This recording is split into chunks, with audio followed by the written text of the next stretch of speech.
Hello and welcome back everybody. So guys, you know the drill. We are going to talk about Kaspa and of course overall market sentiments and a couple of different charts. So if you are new, please consider subscribing, and of course, as always, this video is not financial advice.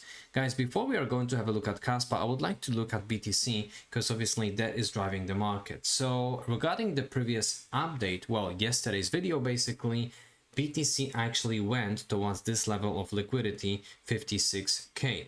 However, it went to 56,000 roughly, $154, and haven't really triggered my alert, which is set up for crossing $56,086. I would say that, well, in my opinion, I still kind of, well, let's say predicted, at least on this particular occasion, what is going to happen with the price. And well, that actually touched it perfectly. So let's see if we can actually, give a proper prediction of what is going to happen in the next 24 hours. Of course, I'm not a wizard, guys. This is not a financial advice. I've just been lucky for the last 2 times, but it doesn't mean that I'm going to be lucky all the time. So don't treat this as a full-on financial advice.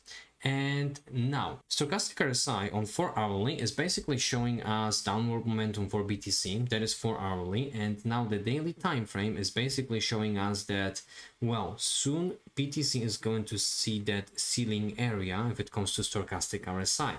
So what does it mean? Well, maybe proper daily close in here. Heck, let's see, we've got 13 hours at the time of recording this video for this candle to actually close. Let's have a look at the weekly time frame for BTC quickly, because I know that, well, macro is also important, and well, hopefully you think so too. So this is how things are looking at for BTC from the standpoint of, RSI.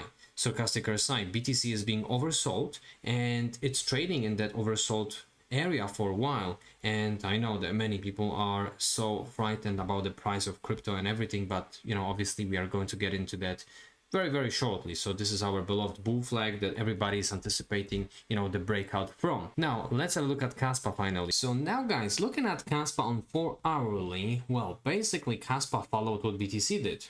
We had this little, well, local pump, let's say, on 4 hourly, and now we have this little bit of a pullback on 4 hourly, and well, almost retest of this support of 15, well, kind of 16 cents, right? 15.9.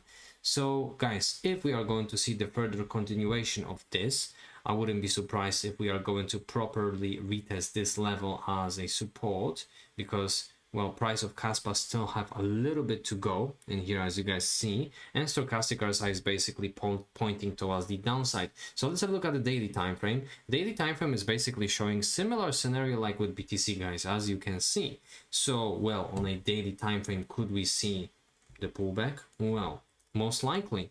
Let's see. And also, guys, referring to the stochastic RSI, as you saw, well, if you are following the last couple of updates, stochastic RSI, once we are reaching that, well, once any asset is reaching that pump, it can actually do a couple of waves in that area if the momentum is strong enough.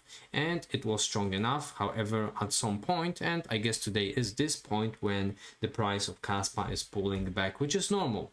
So guys, I would like to remind to everybody that on a weekly time frame, this is what's happening with Kaspa, and sooner or later this thing is either going to flatten out or whatever, but well, this in my opinion is the best time. Well, scenarios like this, at least from the standpoint of technicals, is the best time to accumulate, well, any asset. Of course, not a financial advice. Again, this is just my opinion of what is happening in the market. So now we know that. Let's have a look at the dashboard. So the current reward 87, next one is going to be 82, next reduction is scheduled in 23 days, and we are sitting at 85.9% mined, and the hash rate is sitting at 107 exahash per second, and all-time highs are sitting at 1.12. And now the ranking, unfortunately, at the time of recording this video, is sitting at number 23. Market cap is still sitting above 4 billion USD. So if it comes to ETF inflows for BTC, as of yesterday, we've got a little bit of positivity, 117 million USD. And if it comes to Ethereum, we've got a little bit of a positivity, which is at 11.4 million USD.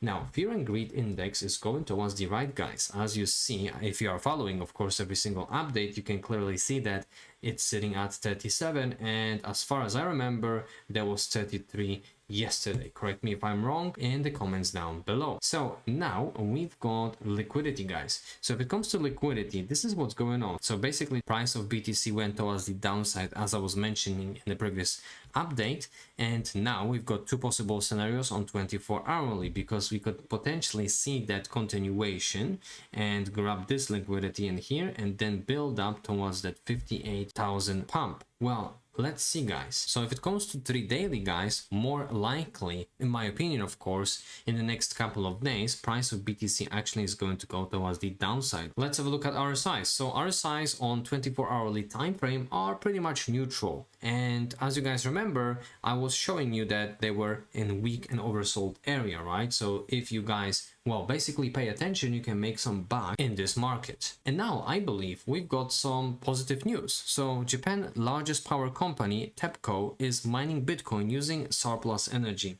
Guys, more and more companies are hopping into that industry, and this is really bullish thing. Maybe not on 24 hourly time frame, however, long term, this thing is great. Anyways, let's have a look at this beautiful chart. So shout out to Mr. Mickey Bull Crypto, and this is total crypto market cap that is excluding top 10 dominance on a weekly chart. So Mr. Mickey Bull said that this is a real macro bottom indeed, and expansion phase is about to kick in. So this is an RSI, as you guys can see in here, and we also have this chart. So in 2016 we had this first leg outside of accumulation, as you guys see in here, and then we had the pullback, and then we had the pump, and then obviously the bear cycle, whatever. And in 2020 there was the similar case, and of course C19 was in here as well. Nevertheless, that was still the first pump outside of the accumulation zone, which is in here, guys, as you can see. And then in 2020 altcoins saw huge pump. So the same scenario, we've got the bear market, which is in here, first pump outside of that, well, accumulation or bear market, whatever, however you want to call it, then the pullback, and potentially proper rally towards the upside for altcoins. So guys, if the history is going to rhyme and repeat, well, we can expect our Kaspa making new all-time highs quite soon. And another chart made by Mr. Prof, so quick shout out, this is a weekly chart for BTC, is letting us know that after halving in 2016, BTC took 266 days to start the blow off top for the cycle. After the halving in 2020, it took BTC 196 days to start the blow off top for the cycle. After the halving in 2024, BTC is fully in time with 161 days of consolidation. That is bullish.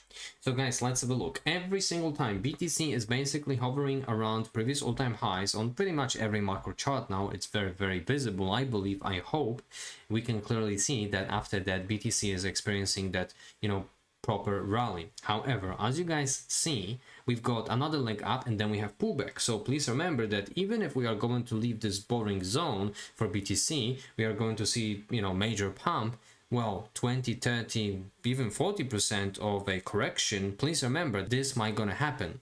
Anyways, we've got another cycle and basically similar thing. We've got rejected from this level and then the pump, and now of course it looks a little bit different due to the fact that we had, you know, these pumps from ETF inflows.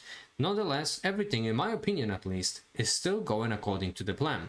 Now, quick shout out to Mr. Titan, and he's saying that Bitcoin is preparing for its third breakout of this cycle. So based on the previous cycles, we've got 1, 2, 3.